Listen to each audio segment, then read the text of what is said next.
አፋብንና የዳኜ ምሽግ በደርግ ዘመነ መንግስት ስልጣን መገባደጃ አካባቢ የኢትዮጵያ መከላከያ ሰራዊት አባላት ለ17 ዓመታት በተራዘመው የእርስ በርስ ጦርነት እየተሰላቸ በመሄዱ ላለመሸነፍ ሲንገዳገድ የነበረው የኮሎኔል መንግስቱ ኃይለማርያም አገዛዝ የመጨረሻ መዳኛ አድርጎ የወሰደው በመላ ሀገሪቱ የሚገኙ ነዋሪዎችን በየሰፈሩ በማሰልጠን የአብዮት ጥበቃ የምትል ስያሜ በመስጠት የተገኘውን የመሳሪያ አይነት ማስታጠቅ ነበር። ከነዚህ የአብዮት ጥበቃ አባላት መካከል ዳኜ አንዱ ሆኖ ባለረጅም ሰደፍ ኤስኬኤስ ጠመንጃ ስለታጠቀ ከስራ መልስ ራት ቀማምሶ የሰፈሩን ጸጥታ ለማስከበር ይንቀሳቀሳል። ዳኜ ለጽሁፍ የተፈጠረ ገጸ ባህሪ ሳይሆን አዲስ አበባ ከለገሃር የምድር ባቡር ጣቢያ በአሁኑ የኦሮሞ ባህል ማዕከል በሆነው ሰፈር ውስጥ የሚኖር ገራገር የአዲስ አበባ ልጅ ነው። በግንቦት 19 ቀን 1983 ዓመተ ምህረት ዳኜና የአካባቢው የጥበቃ ጓዶች በመደበኛ ስምሪት ላይ ያሉ አንድ ያልጠበቁት መርዶ ከቀበሌያቸው ሊቀመንበር ተላለፈላቸው። ያው እንግዲህ ጓዶች ለአመታት ስንዋጋቸው የነበሩት ገንጣይ አስገንጣዮች ጫካው አልበቃ ብሏቸው ወደ መዲናችን መግባታቸው ተረጋግጧልና በያላችሁበት ምሽግ ያዙ፣ እናት ሀገራችን የሰጠችንን አደራ በክብር ተቀብለን ለማለፍ እንዘጋጅ፣ ቸር ይግጠመን የሚል የተስፋ መቁረጥ አይነት መረጃ ነበር ያስተላለፈው። ዳኜና ጓደኞቹ ወደ ቤት ቢሄዱም እዛው ጥበቃ ስራቸው ቢቆዩም አንዳች ለውጥ እንደማያመጡ ተረድተውታል። አንዳንዶቹ ላለቀ ጉዳይ ለምን በጨለማ ብርድ ይጠብሰናል፣ በየቤታችን ሆነን የሚመጣውን እንቀበል ብለው ሲሸሹ፣ ሌሎች ደግሞ መሳሪያ ለቀበሌ አስረክበን ከደሙ ንጹህ እንምሰል ቢሉም ገራገሩ ዳኜ እዚሁ ምሽጌ ላይ አድራለሁ ብሎ ሙጭጭ አለ። የድመት ኮቴ በሰማ ቁጥር ልቡ ስንጥቅ እያለ ምሽግ ያስኩ ያለው ዳኜ ከሌሊቱ 10 ሰዓት አካባቢ ከተማዋን የወረሯት ተጋዳላዮች ገና አጠገቡ ሳይደርሱ እጁን ሊሰጥ ሲዘጋጅ ለካስ ሳር መስሎት ተደግፎ የተኛበት ሳማ ላይ ኖሮ እጆቹን በሙሉ ለበለባቸውና ዳኜም ከነ መሳሪያው ታፍሶ ወደ ማቆያ ተወሰደ። ዳኜ ሌላም አስገራሚ ታሪክ ቢኖረውም ለተነሳንበት ርዕሰ ደርዝ ማስያዝ ስንል በሌላ ጉዳይ እንመጣበታለን። እኔን መርገም የፈለገ መቼም ዳኜ ከአፋብን ጋር ምን አገናኘው ብሎ ቢናደድብኝ አልቀየመውም። ቆይ ግን ወልቃይት ለኦሮሞማ ተሰጠች ብሎ የሚፈነጥዘው ተረፈ ብአዴንና የዋሁ አማራ ምን ተገኘ ብሎ ይሆን? ስላልተደማመጥን እንጂ ወልቃይትና ራያ የአብይ ጆከር ካርታዎች ስለሆኑ በፈለገ ጊዜ ሊስባቸው እንደሚችል በማስታወሻ ላይ ጠቁሜ ነበር። ጫካማ ነበር ሟች የለም እንጂ አላሉ የአሜሪካ ዲያስፖራ። አድማጭ የለም እንጂ እኛም ስንት ነገር አስፍረን ነበር።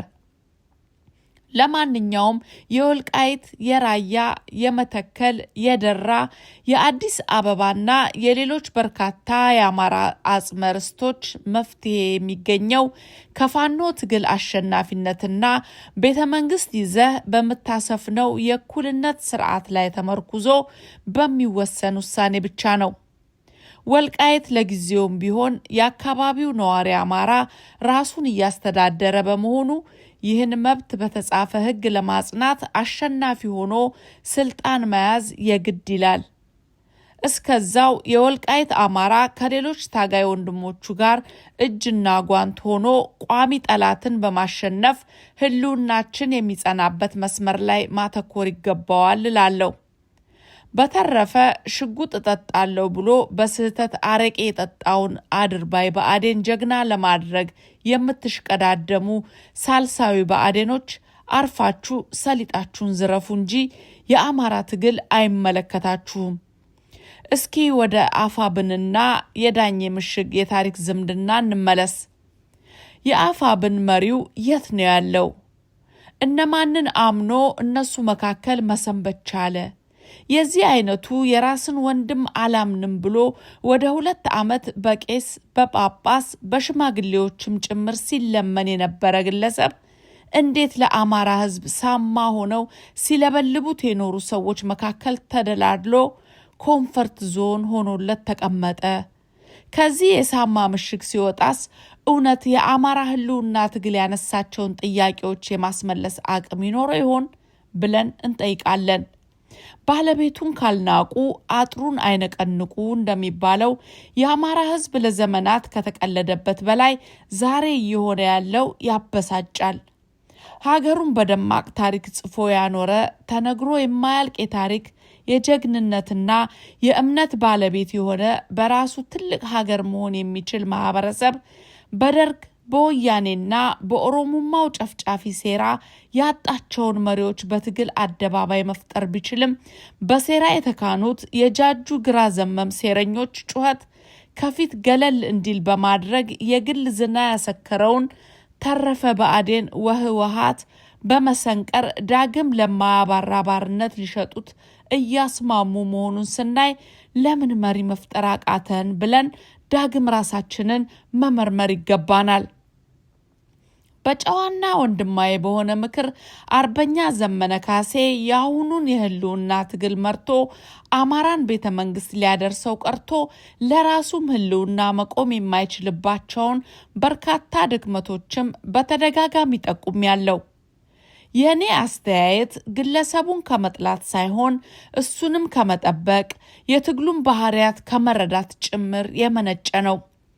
አማራ እንደ ጀግንነቱ በሚሊዮን የሚቆጠሩ መሪዎችን መፍጠር የሚችል ማህበረሰብ ቢሆንም ዘመነና መሰል የግል ዝና ኢጎ የሰቀላቸው እንዲሁም የአማራን ነጻነት የማይፈልጉ ሴረኞች እጅ ጥምዘዛ ታክሎበት በአንድ ዓመት ማለቅ የሚችልን ትግል እስካሁን እንዲጓተትና የቀጠናው ፖለቲካ እንዲወሳሰብ ምክንያት ሆነዋል።